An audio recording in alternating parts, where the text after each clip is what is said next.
कान्हा से बिछड़ने के बाद राधा का क्या हुआ? पौराणिक कथाओं के मुताबिक राधा को 8 साल की उम्र से श्री कृष्ण से प्रेम हो गया था। वे उनके दैवीय गुणों से परिचित थीं और जानती थीं कि वे भगवान विष्णु के अवतार हैं।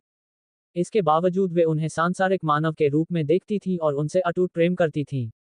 मामा कंस के वध के लिए श्री कृष्ण मथुरा गए और वहां पर कंस समेत सभी आताइयों का काम तमाम किया। इसके बाद वे मथुरा के राजा बन गए। वहां पर जरासंध के बार बार हमले होने पर वे गुजरात के द्वारका चले गए और वहां पर नया राज्य बसाया। कान्हा के जाने से टूटी राधा। जब कान्हा जी वृंदावन से विदा रहे थे तो राधा एक कोने में उदास खड़ी थीं। उन्होंने भगवान कृष्ण से कहा कि वे भले ही उनसे दूर जा रहे हैं, लेकिन वे उनके मन में हमेशा बसे रहेंगे। उनके जाने के बाद राधा की जिंदगी ने दूसरा मोड़ ले लिया। परिवार वालों के कहने पर राधा ने किसी और से विवाह कर लिया और उनके बच्चे पैदा हुए। अपनी पारिवारिक जिम्मेदारियां निभाते हुए वे बुजुर्ग हो गई, लेकिन अपने कान्हा से उनका प्रेम कभी कम नहीं हुआ। बुजुर्ग अवस्था में पहुंची द्वारका। अपने बच्चों के शादी ब्याह जैसी सामाजिक जिम्मेदारियों से मुक्त होने के बाद वे अपने प्रिय कान्हा से मिलने द्वारका पहुंची। वहां पर उन्हें कोई नहीं जानता था। तब तक भगवान श्री कृष्ण रुक्मिणी, सत्यभामा समेत 8 महिलाओं से शादी कर चुके थे। जब देवकीनंदन को महल में राधा को आने का पता चला तो वे बहुत खुश हो गए, लेकिन उन्होंने इस बात को किसी से जाहिर नहीं किया और संकेतों के जरिए राधा से हालचाल पूछा। महिला में देविका के रूप में नियुक्ति। चूंकि राधा अब अपना बाकी जीवन भगवान श्री कृष्ण के साथ ही गुजारना चाहती थी, इसलिए उन्होंने उन्हें महल की प्रमुख देविका नियुक्त कर दिया। वे महल के सामान्य कामकाज की निगरानी करती थीं और मौका मिलने पर अपने आराध्य को निहार लेती थीं।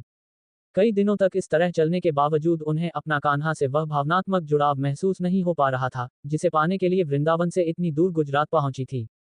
काफी सोचने के बाद उन्होंने द्वारका छोड़ने का फैसला कर लिया। वे कहाँ जाएंगी और क्या करेगी, इसका उन्हें कोई भान नहीं था। उन्होंने भगवान कृष्ण से विदा ले और महल से निकल पड़ी। उन्होंने महल से दूर जाकर कान्हा जी के साथ दोबारा से आत्मिक संबंध स्थापित करने का फैसला किया था। बीमार पड़ने पर कन्हैया को पुकारा। धीरे धीरे वक्त बीतता गया। अकेलेपन, बुजुर्गावस्था और कान्हा से दूरी की वजह से राधा गंभीर रूप से बीमार हो गईं। जब उन्हें अपना अंत नजदीक नजर आया तो उन्होंने अपने प्रियतम कान्हा को पुकारा। राधा की पुकार सुनते ही भगवान श्री कृष्ण उनके पास पहुंचे।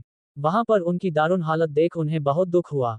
उन्होंने उनकी मदद की इच्छा दिखाते हुए कोई भी मनोकामना मांगने के लिए कहा। राधा ने विनम्रता इनकार करते हुए कहा कि उनके आने से उन्हें जीवन में सब कुछ मिल गया है, अब उन्हें कुछ और नहीं चाहिए। बांसुरी सुनते सुनते तोड़ दिया दम। भगवान श्री कृष्ण के दोबारा अनुरोध करने पर राधा ने उनसे बांसुरी की धुन सुनाने का आग्रह किया। राधा की बात सुनते ही कृष्ण जी ने बांसुरी निकाली और उस पर मधुर तान छेड़ दी। वे कई घंटों तक राधा को बांसुरी की मधुर धुनें सुनाते रहे।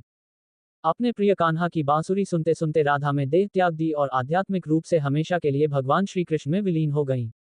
राधा के जाने पर बिलख बिलख कर रोए श्री कृष्ण। उनका निधन होते ही श्री कृष्ण भी बिलख बिलख कर रोने लगे, जिससे उनकी आंखें लाल हो गईं। वे अपनी प्रिय राधा की मृत्यु को सहन नहीं कर पा रहे थे। कहते हैं कि राधा के जाने से श्री कृष्ण अंदर से इतना टूट गए कि उन्होंने प्रेम के अंत के रूप में अपनी बांसुरी तोड़कर फेंक दी और इसके बाद दोबारा कभी उनकी मुरली की धुन किसी ने नहीं सुनी।